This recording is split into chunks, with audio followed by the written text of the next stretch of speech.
Good morning students. Welcome to the Benchers IQ.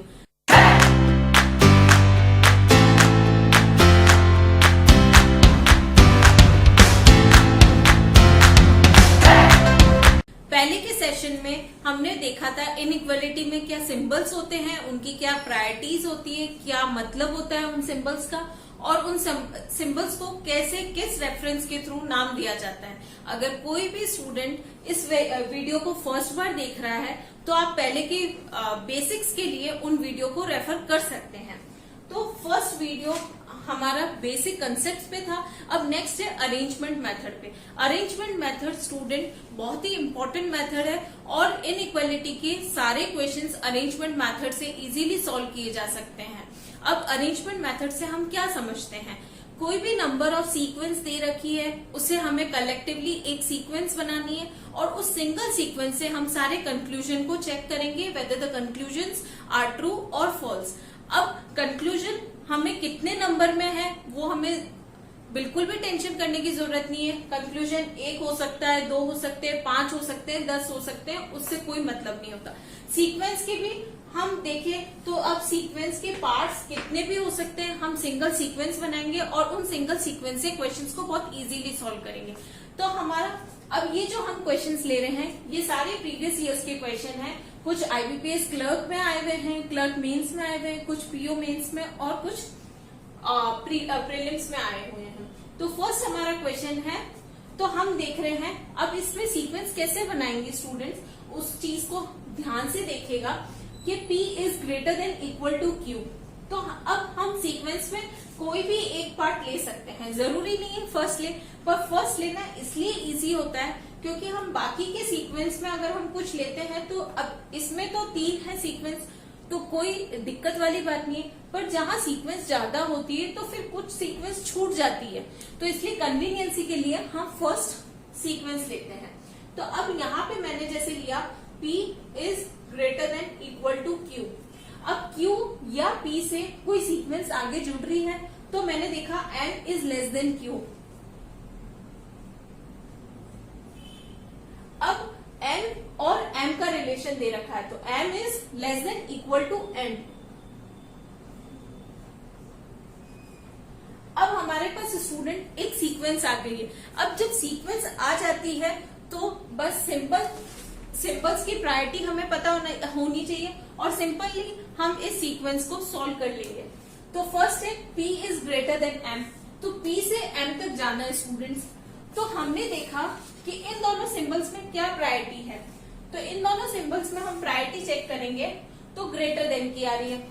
फिर इसमें हम प्रायोरिटी चेक करेंगे तो ग्रेटर देन की आ रही है, क्योंकि हमने ये देखा है ग्रेटर देन इक्वल और ग्रेटर देन की प्रायोरिटी होती है, तो जिसके साथ इक्वल साइन होता है उसकी प्रायोरिटी हमेशा लो होती है। तो हमने देखा यहाँ ग्रेटर आ रहा है, अब कंक्लूजन में भी ग्रेटर है तो ये कंक्लूजन ट्रू हो गया। अब नेक्स्ट उसी तरह हम ये वाला चेक करेंगे N is less than equal to P। अब हमारी सीक्वेंस P से स्टार्ट हो रही है तो हम इसको अपोजिट भी लिख सकते हैं, P is greater than equal to N। तो इसका भी मतलब यही है। अब हम यहाँ से चेक करेंगे तो यहाँ से चेक करेंगे तो ग्रेटर देन इक्वल टू और ग्रेटर देन में कौन सी सीक्वेंस है, ग्रेटर देन की। यहाँ क्या आ रहा है, ग्रेटर देन इक्वल, तो ये सीक्वेंस फॉल्स हो गई।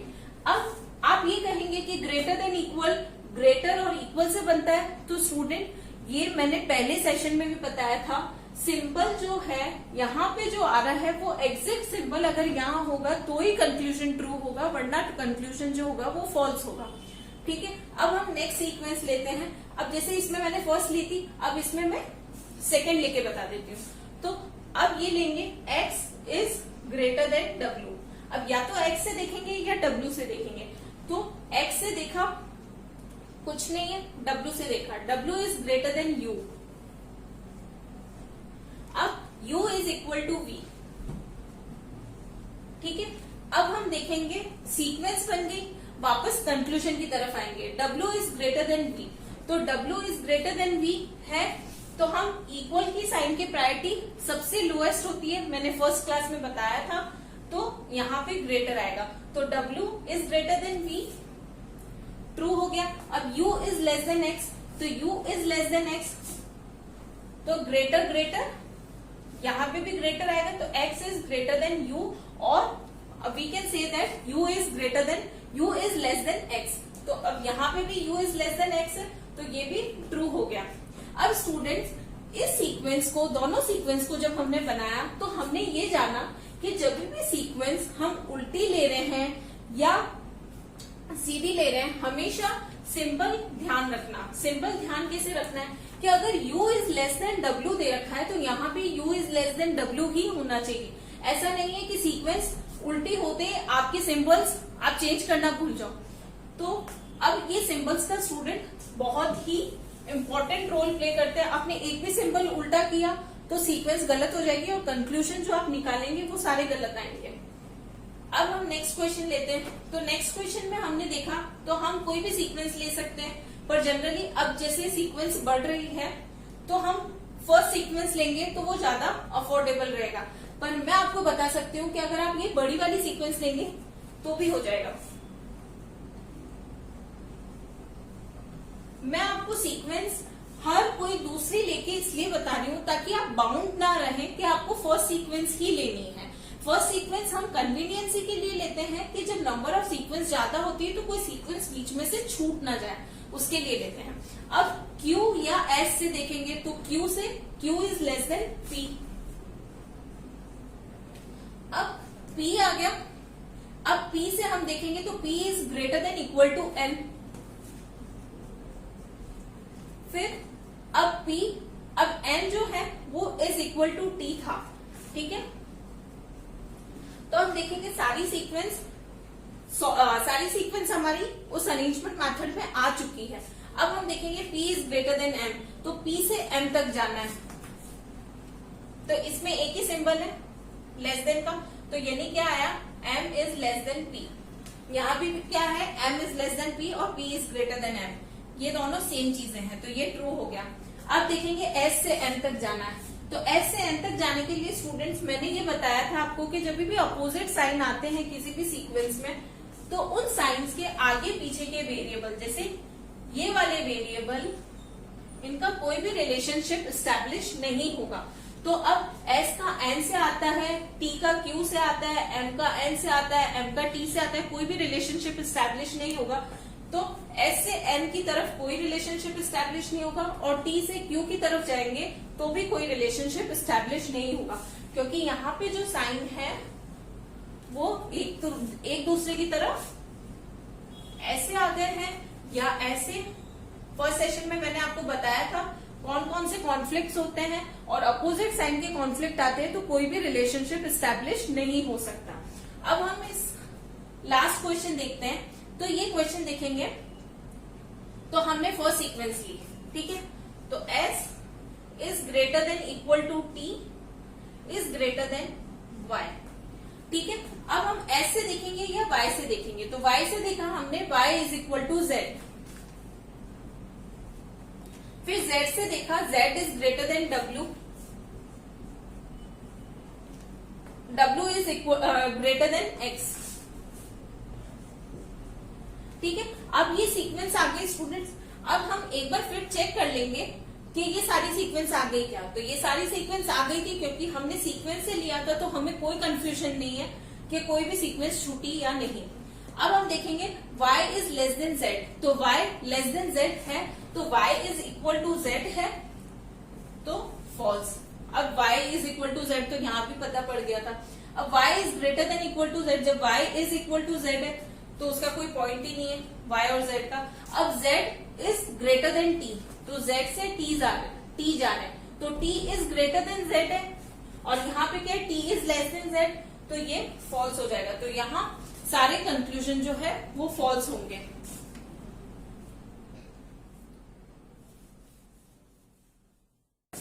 स्टूडेंट्स हमारे नेक्स्ट क्वेश्चंस ये दो हैं जो कि क्लर्क मेंस में आए हुए हैं।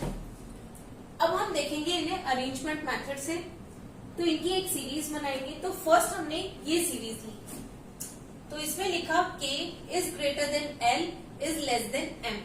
अब हम देखेंगे M या K से, तो हमने देखा M और O का रिलेशनशिप आ रहा है। अब O से देखेंगे O is greater than N, तो हमने इधर लिख दिया N। Less than equal to R. अब स्टूडेंट हमारे पास सीक्वेंस आ गई है, सीक्वेंस लंबी है या छोटी है कोई उससे घबराने की जरूरत नहीं है, कंक्लूजन ज्यादा है कम है उसमें भी हमें कोई देखने की जरूरत नहीं है, हमें बस सीक्वेंस निकालनी है और कंक्लूजन फाइंड आउट करने हैं। और मैं जो मेथड से बता रही हूँ मैं आपको 100% ये श्योर कर सकती हूँ कि आपको ये सारे क्वेश्चन जब करेंगे तो आप 100% एक्यूरेसी के साथ करेंगे। तो हम पहले देखते हैं O is greater than equal to K। अब O से K जा रहे हैं, जब ये सिंबल्स अपोजिट आ गए हैं,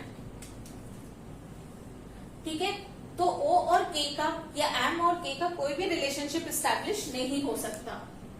ठीक है, फिर हम देखेंगे K is less then N, तो हम K से N की तरफ जा रहे हैं, तो जब यही अपोजिट आ गए तो हमें ये वाला तो कोई पॉइंट ही नहीं है इन दोनों सिंबल्स को देखने का, तो ये भी फॉल्स हो गया। अब L is less then O, तो L O यहां है, तो हम देखेंगे लेस देन और इक्वल में प्रायोरिटी किसकी है, लेस देन की, यहां भी लेस देन है तो ये ट्रू हो गया। ठीक है, अब ऐसे ही हम नेक्स्ट क्वेश्चन देखेंगे students. D is greater than equal to A, ये SBI मेंस में आया हुआ है क्लर्क के। अब हम देखेंगे D या A से है, A is equal to B। ठीक है, अब B से देखेंगे स्टूडेंट्स। अब E से ये वाली सीक्वेंस आ रही है, तो E is greater than F, F is greater than equal to G और G is greater than M। ठीक है, अब हमने देखा कि एक सीक्वेंस बच रही है पर यहाँ दोनों एंड्स पे वो नहीं है, तो घबराने की कोई जरूरत नहीं है। इस सीक्वेंस को जो भी वेरिएबल है उसके नीचे लिख देंगे, जैसे C है तो C से नीचे हम लिख देंगे ये सीक्वेंस एज इट इज। अब इसी सीक्वेंस को हम उल्टा करके यहाँ भी लिख सकते हैं, और यहाँ मैं इसलिए लिख के बता रही हूँ क्योंकि जब हम आगे क्वेश्चन सॉल्व करेंगे तो मैं आपको एक्सप्लेन करके बताऊंगी मैंने यहाँ क्यों लिखा था। अब देखेंगे C is less then H और H is less then I। अब जब ये पूरी सीक्वेंस बन गई है, कंक्लूजन इतने एग्जाम में नहीं आते हैं पर मैंने आपको समझाने के लिए कुछ कंक्लूजन एक्स्ट्रा लिखे हैं। तो पहले हमने देखा D से B, तो D से B जाएंगे स्टूडेंट्स, तो हमने देखा ग्रेटर देन इक्वल और इक्वल की प्रायोरिटी, तो इक्वल की प्रायोरिटी हमेशा लोएस्ट होती है, तो हमने क्या लिखा ग्रेटर देन और इक्वल आया, तो D और B के बीच में क्या आ रहा है, D is greater than equal to B। अब यहाँ आ रहा है ग्रेटर देन, तो ये हो गया फॉल्स। नेक्स्ट हम देखेंगे D is less then I, तो D से हम I की तरफ जा रहे हैं। तो ये सीक्वेंस मेरा नीचे लिखने का मतलब ही यही था स्टूडेंट्स कि ये सीक्वेंस अब आप ध्यान से देखेंगे तो हमें इस सीक्वेंस पे चेक करना है, ये सीक्वेंस पे जाने की जरूरत नहीं है।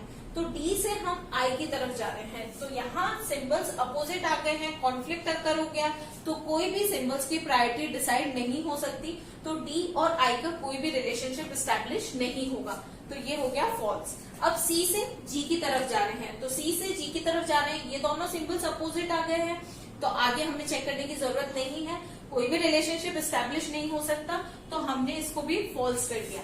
अब हम देखेंगे D is equal to B, D is equal to B में हम क्या देखेंगे, वापस से लेस देन और इक्वल आ रहा है और यहाँ क्या है, इक्वल साइन है, तो हमने अब स्टूडेंट इसको क्रॉस कर लिया, पर हम देखेंगे कि ये दोनों वेरिएबल पहले भी आए हुए हैं, तो ये यहाँ आए हुए हैं। अब देखा वेरिएबल सेम है और सिंबल्स अलग हैं, तो हमने ये देखा कि क्या ये नीदर नॉर वाली कंडीशन होगी या इधर और वाली कंडीशन होगी। तो स्टूडेंट्स मैंने पहले बताया था आपको फर्स्ट क्लास में कि greater plus equal is equal to greater than और इक्वल टू, तो सेम उसी तरह हमारे पास यहाँ ग्रेटर देन और इक्वल आ रहा था और यहाँ भी ग्रेटर देन और इक्वल आ रहा है, तो यानी A और D हो जाएगा, इधर A और D। अब हम M और E के साथ देखेंगे, M और E के साथ देखा तो हमें M से E की तरफ आना है, तो इन दोनों सिंबल की प्रायोरिटी चेक करी ग्रेटर देन, अब इन दोनों की चेक करी मतलब इसकी और इसकी चेक करी तो ग्रेटर। अब देखा E is greater than M, वहां पे क्या है, E is greater than M और M is less then E, तो ये हो गया ट्रू। अब हम देखेंगे I और G की तरफ, तो I और G, तो I और G, अब हम ऐसे स्टूडेंट्स जाएंगे तो वो बहुत ही डिफिकल्ट होगा और कंक्लूजन जो है वो फाइंड आउट करने में आपको साइंस अपोजिट देखने पड़ेंगे, इनको अपोजिट करना पड़ेगा, तो इसलिए हमने ये सीक्वेंस लिखी थी। तो अब ये सीक्वेंस हमें ये वाली देखनी है, ठीक है, इसलिए मैंने ये लिखा था। अब आप इस सीक्वेंस को एज इट इज यहाँ भी लिख सकते थे, ये मैंने एक्सप्लेन करने के लिए ऊपर लिखी है। तो I से G की तरफ जाना है, I से G की तरफ जा रहे हैं, तो यहाँ C के आसपास ही सिंबल्स अपोजिट आ रहे हैं, तो ये वाले सिंबल देखने की जरूरत ही नहीं होती है। I से G, I से M, F, जो भी अगर वेरिएबल आते हैं तो उनका रिलेशनशिप एस्टैब्लिश नहीं हो सकता, तो ये फॉल्स हो गया। अब E से I की तरफ जा रहा है, तो E से I की तरफ जा रहा है, तो सिंबल अपोजिट है, तो ये फॉल्स आ गया। अब स्टूडेंट्स, ये तो हो गए अरेंजमेंट मेथड के कुछ प्रीवियस ईयर्स के क्वेश्चन। अब ऐसे ही मैं जो भी क्वेश्चंस कराऊंगी वो सारे प्रीवियस ईयर्स के होंगे, बस जरूरत है आपको प्रैक्टिस की, आप प्रैक्टिस करते रहिए और कोई भी प्रॉब्लम हो आप कमेंट्स में जरूर लिखिए, मैं आपको रिप्लाई करूंगी विद सॉल्यूशंस। एंड तब तक के लिए इन क्वेश्चंस की प्रैक्टिस कीजिए और नेक्स्ट हमारा टॉपिक होगा कोडेड इनइक्वालिटी, जिसे हम एक बहुत ही यूनिक मेथड से करेंगे जो कि है मैजिक बॉक्स, और इसके बारे में आपको मैं रिवील नहीं करूंगी अभी, क्योंकि नेक्स्ट वीडियो में आप देखेंगे वो कितना इंटरेस्टिंग है और उससे क्वेश्चंस कितने फटाफट सॉल्व हो रहे हैं। तब तक के लिए आप इनके लिए प्रैक्टिस कीजिए और इस वीडियो को लाइक कीजिए, चैनल को सब्सक्राइब कीजिए। Thank you.